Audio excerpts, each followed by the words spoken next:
अस्सलामुअलैकुम दोस्तों, Sajjad Khan Jadoon official YouTube channel और फेसबुक पेज पर आप सबको खुश आमदीद।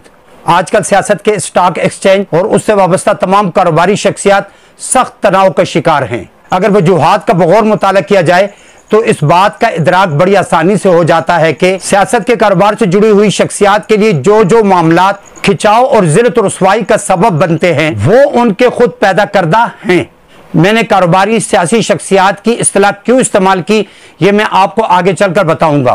फिल वक्त मैं आपको सियासत के स्टॉक एक्सचेंज से जुड़ी हुई शख्सियात को दरपेश मौजूदा रुसवाई पर बात करूंगा और साथ साथ में ये भी बताऊंगा कि इन रुसवाइयों के पीछे कौन कौन से किरदार पोशीदा हैं।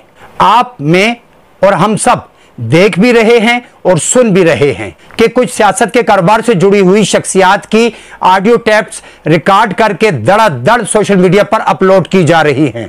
कुछ अर्सा पहले भी यह सिलसिला शुरू हुआ था जिसमें मरियम सफदर और परवेज रशीद के दरमियान में होने वाली गुफ्तगू का टैप सामने आया था, जिसमें कुछ सहाफियों और चैनल्स के नाम लेकर ये दोनों साहिबान बातें कर रहे थे, जिसमें मरियम सफदर और परवेज रशीद सहाफती शख्सियात और चैनल पर चलने वाले ऐसे प्रोग्राम जो उनके हक में नहीं थे, उन चैनल्स के इश्तिहारात बंद करने का मरियम सफदर हुक्म फरमा रही हैं, जबकि उस वक्त वो किसी हुकूमती जिम्मेदारी पर फाइज थी, ना ही कोई पार्लियामेंटेरियन थी। उन्हें यह हक किसने दिया था कि वो एक वफाकी वजीर को इस तरह का हुक्म दें और कुछ चैनल्स और उनके एंकर्स के खिलाफ नाराजगी का इजहार करें।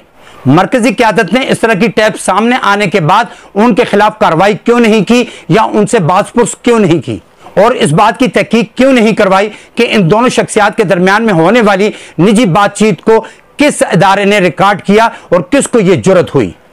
अगर इस पहली टेप पर एक्शन ले लिया जाता तो आज ये मामला यहां तक ना पहुंचता।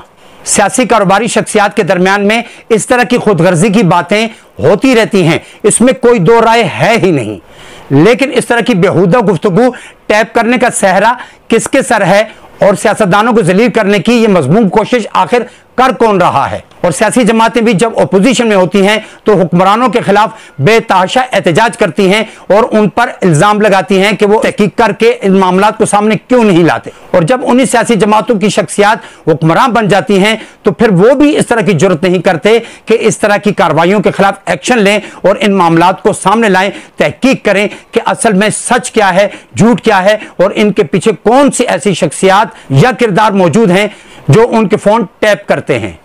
दोस्तों, मजीद कुछ कार्रवाइयां सुन लें, फिर मैं आता हूं उन किरदारों को बेनकाब करने की तरफ जो ऐसे सियासी कारोबारी शख्सियात के फोन टैप करते हैं। उनका मकसद यह होता है कि वो ये बावर करवा सकें कि सियासी कारोबारी शख्सियात की इज्जत और जिल्लत उनके हाथ में है। अगर उनका कहा मानेंगे, उनके सामने सर झुकाए रखेंगे तो इज्जत पाएंगे, वरना जिल्लत उनका मुकद्दर है, जिसका इजहार इस हुकूमत में रोज बरोज हो रहा है। किस तरह से इवेंट फील्ड से मरियम सफदर और नवाज शरीफ को बाहर निकाल दिया गया, किस तरह से नेब इदारे को खत्म कर दिया गया, किस तरह से तमाम सियासी सजा याफ्ता मुजरमों के केसेस खत्म हो रहे हैं, किस तरह से मफरूर और मुजरमों को सियासत में लाया गया, उनके हाथ में पाकिस्तान की बागडोर दी गई और वो हिसाबदार जिस पर मुस्लिम लीग नून के दौर में नेब ने केसेस बनाए थे और वो एयरफोर्स के त्यारे पर मुल्क से फरार होने में कामयाब भी हुए और वहां जाकर उन्होंने पूरा अरसा गुजारा, और जब मुस्लिम लीग की हुकूमत नाजायज जराये से दोबारा वापस आई तो फिर सबके लिए रास्ते क्लियर होते गए और आज इसहाक डार भी मुल्क के वजीर खजाना हैं।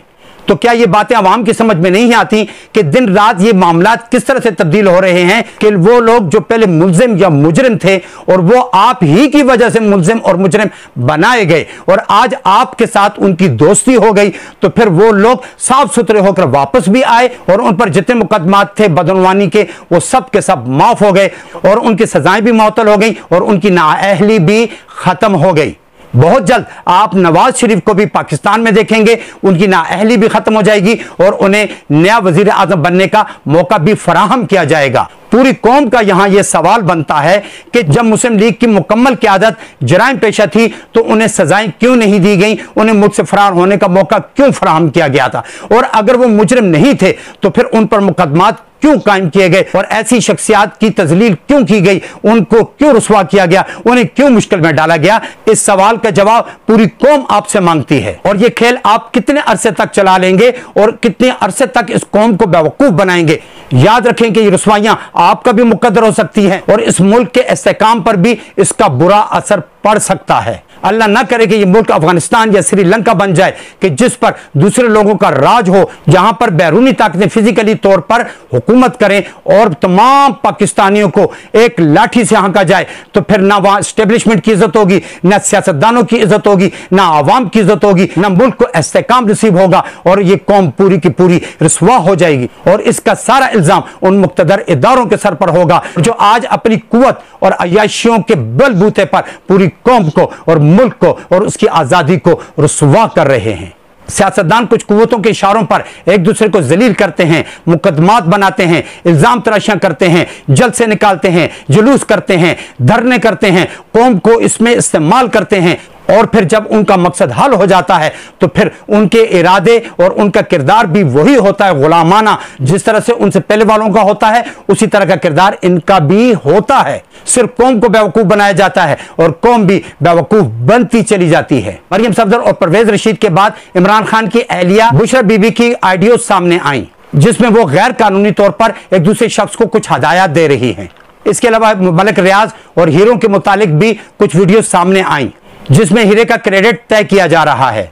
और हालिया तौर पर मरियम सफदर, शहबाज शरीफ और उनके प्रिंसिपल सेक्रेटरी तौकीर शाह की भी कुछ ऑडियोज सामने आई हैं, जिसमें मरियम सफदर गैर कानूनी तौर पर इंडिया से कुछ मशीनरी जो उनके दामाद के ग्रिड स्टेशन के लिए जरूरी थी उसको मंगवाने की बातें कर रही हैं। और अब जो ताज़ा वीडियो इमरान खान और आजम खान की आई है उसमें वो साइफर के मुतालिक बात कर रहे हैं और कह रहे हैं कि हम इसके साथ खूब खेलेंगे। किसी का पर्सनल फोन रिकॉर्ड करना एक मायूब बात है और यह गलत अमल है। और आप देख लें कि सियासतदान गुफ्तगू भी कितनी नामुनासिब और गैर कानूनी कर रहे हैं और गैर कानूनी काम करने के लिए एक दूसरे को उकसा रहे हैं। दोस्तों, जब भी नून लीग के सियासी दुकानदारों की ऑडियो सामने आती हैं तो पीटीआई वाले बहुत खुश होते हैं और इस पर खूब शोर मचाते हैं और उन्हें लान तान करते हैं। जब इसी तरह से पीटीआई की खुदगर्जाना ऑडियो सामने आती हैं तो फिर नून लीग वाले खूब शोर मचाते हैं, खूब हंगामा करते हैं और खूब इल्जाम तराशी करते हैं। लेकिन कितने अफसोस की बात है, ना कौम ना इदारे इस बात को महसूस करते हैं कि दोनों अपने अपने गिरबानों में नहीं झांक रहे, लेकिन एक दूसरे को इल्जाम तराशियां करते हैं, जबकि इन दोनों सियासी जमातों को शर्म से डूब मरना चाहिए। क्या मरियम सफदर अपने चचा शहबाज शरीफ से ये गुफ्तगू दुरुस्त फरमा रही हैं? वो कह रही हैं कि आप पेट्रोल महंगा करें, मैं ट्वीट करके वैसे ही शोर मचाऊंगी और इसकी मुखालफत करूंगी। दूसरा, वो अपने चचा और वजीर आजम को फोन करके कह रही हैं कि इमरान खान के हाथ में सिर्फ एक सेहत कार्ड है, वो भी आप बंद कर दें। क्या वो इमरान की मुखालफत में अवाम के खिलाफ काम नहीं कर रही? अवाम को जो एक सहूलत मुयसर है उसे खत्म करने का कह रही हैं और नाजायज जराए से हुकूमत पर दबाव डाल रही हैं, अपने वजीर आजम अपने चचा पर दबाव डाल रही हैं कि वो उनके दामाद के ग्रिड स्टेशन के लिए इंडिया से नाजायज जराए के जरिए मशीनरी मंगवाएं। अपना मकसद ये किसी भी तरीके से हल कराना चाहते हैं, लेकिन अवाम को अगर छोटी मोटी भी सहूलत मुयसर होती है तो उसको भी खत्म करने का कहते हैं। सियासतदान ऐसे नहीं होते। सियासतदान अवाम की फलाह व बहबूद करते हैं। अगर उनके मुखालफिन ने भी वो सहूलत दी है तो उसे कायम रखना चाहिए और खुद भी मजीद सहूलतें और खुद भी मजीद सहूलियात अवाम को देनी चाहिए। लेकिन ये अपनी सहूलियात का ख्याल रखते हैं और नाजायज जराए से उसे पूरा करने की कोशिश करते हैं और अवाम के टैक्सेस से पलने और चलने और अय्याशियां करने वाले ये लोग अवाम के लिए थोड़ी सी सहूलत बर्दाश्त नहीं कर सकते। दोस्तों, जब से इमरान खान और आजम खान की गुफ्तगू सामने आई है, इमरान खान फिर भी अपने जलसों और अपने बयानात में इस बात को दोहरा रहे हैं कि उनकी हुकूमत के खिलाफ साजिश हुई है और यह साइफर धमकी आमेज है।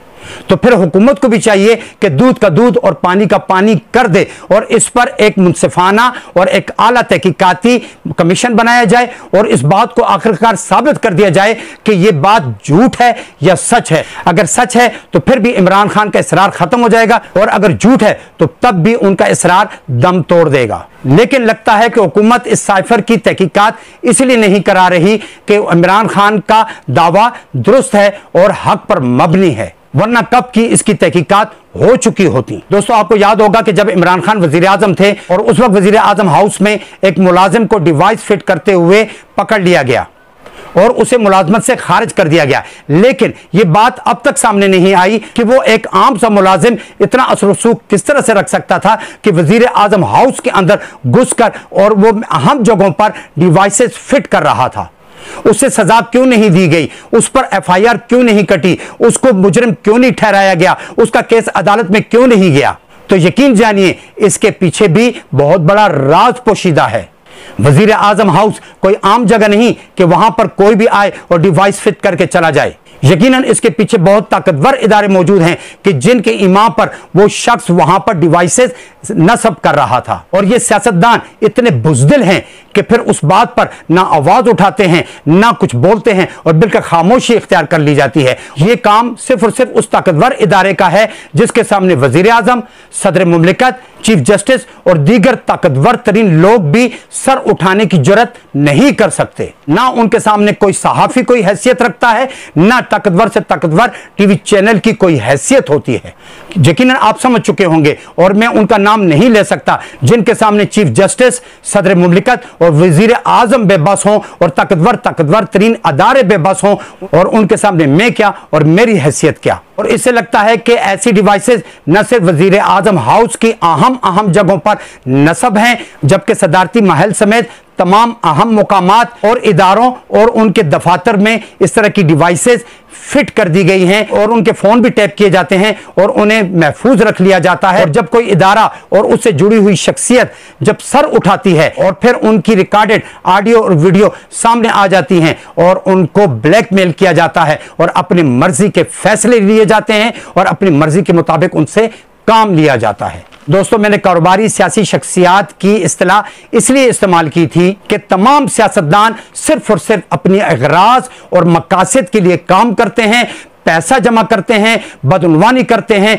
अपनी दौलत, अपनी ताकत और अपने उस रसूख में इजाफा करते हैं, ना कि ये कौम और मुल्क के लिए काम करते हैं। ये बदउनवानी करते हैं, पैसा हड़प कर जाते हैं। इन्होंने खरबों डॉलर के कर्ज लिए हैं लेकिन अवाम के लिए आज तक ये सहूलत मुयस्सर नहीं कर सके। अवाम का मायार जिंदगी आज तक बेहतर नहीं हो सका और वो महंगाई की चक्की में पिस रहे हैं। और दूसरी तरफ आप इन कारोबारी सियासी शख्सियात का तर्ज जिंदगी देख लें और इनकी अय्याशियां देख लें और इनका स्टेटस भी देख लें, क्या कहीं से भी ये जाहिर होता है कि ये अवाम के खैर ख्वाह हैं?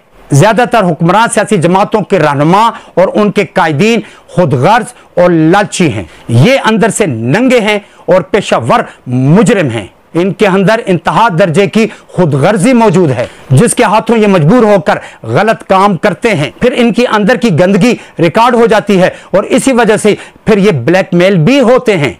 अगर सियासतदान खुदगर्ज ना हो, बदउनवान ना हो, जराइम पेशा ना हो और ये अपनी जाती अगराज से निकलकर कौम और मुल्क की खिदमत करें तो फिर लाख फोन टैप किए जाएं, ये कभी भी ब्लैकमेल नहीं होंगे। ये ब्लैकमेल होते हैं सिर्फ और सिर्फ अपनी जराइम पेशा जहनियत की वजह से। दोस्तों, मुल्क में किसी तरह का कोई कानून, इंसाफ, रवायात, तहजीब और सब्र बर्दाश्त की रवायत नहीं। न दीन पर अमल है, न कौम की खिदमत है और न ही किसी किस्म का कोई हमदर्दाना रवैया इन हुक्मरानों में है।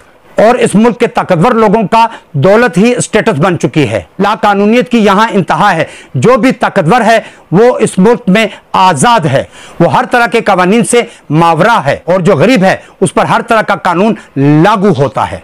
मैं भी देख रहा हूं और महसूस कर रहा हूं और आप भी देख रहे हैं और बर्दाश्त कर रहे हैं। बस देखते रहें, बर्दाश्त करते रहें, सहते रहें और मुझे अगले प्रोग्राम तक के लिए इजाजत दें। अल्लाह हाफिज।